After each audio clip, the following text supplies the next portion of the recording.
Не попадате тук случайно. Правя общо четене за всеки, който попадне на него. Нека всеки да има какво да си вземе от този разклад. Хайде да видим какво е важно да знаете сега. За всеки, който попадне на това четене. Какво е важно да знаете сега? О, дойде тук един много романтичен господин или младеж. Някакво вкопчване в материалното. И ако ви предстои сделка, купуване на имот, съдебно дело, нещо, което да е свързано с ваш любим човек, Таро иска да разкаже за това. И какъв е тук този човек? Много е романтичен. Айде да го сложим него като сигнификатор.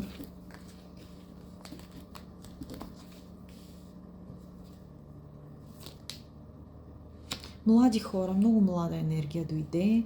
Риби, рак, скорпион, телец, дева, козирог.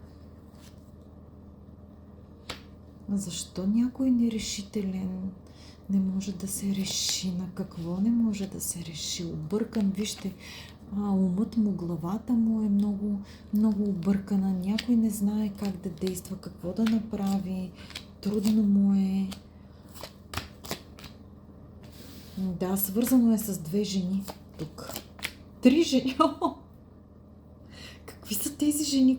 Искам да ви кажа, че тук дойде и водна зодия, тук дойде императрицата, земна зодия. За съжаление, това, което трябва да знаете и което картите показват, е, че някой не е искрен с вас, прави нещо зад гърба ви, с човек, който е далеч, с човек, който е на разстояние. Да.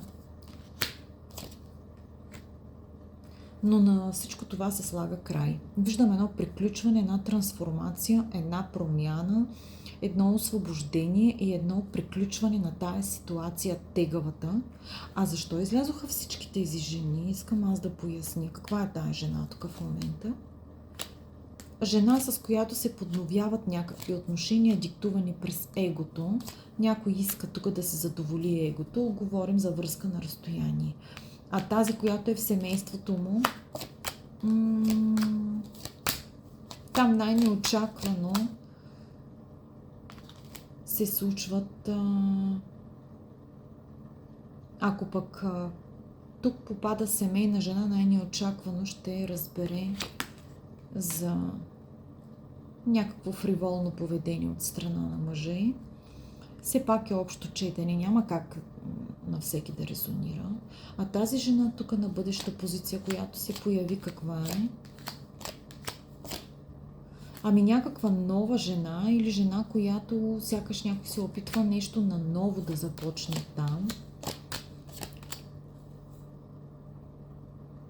Бих казала, че това не е непозната жена. Ако вие сте мъж и попадате на това четене, това не е непозната жена. Това е жена, която вие знаете, която сте наранил или е наранена от някой и определено по някакъв начин на бъдеща позиция излиза, че вие ще искате да се домогнете до нея. Но, знаете ли, тук е много интересна ситуацията с тази жена на бъдеща позиция, защото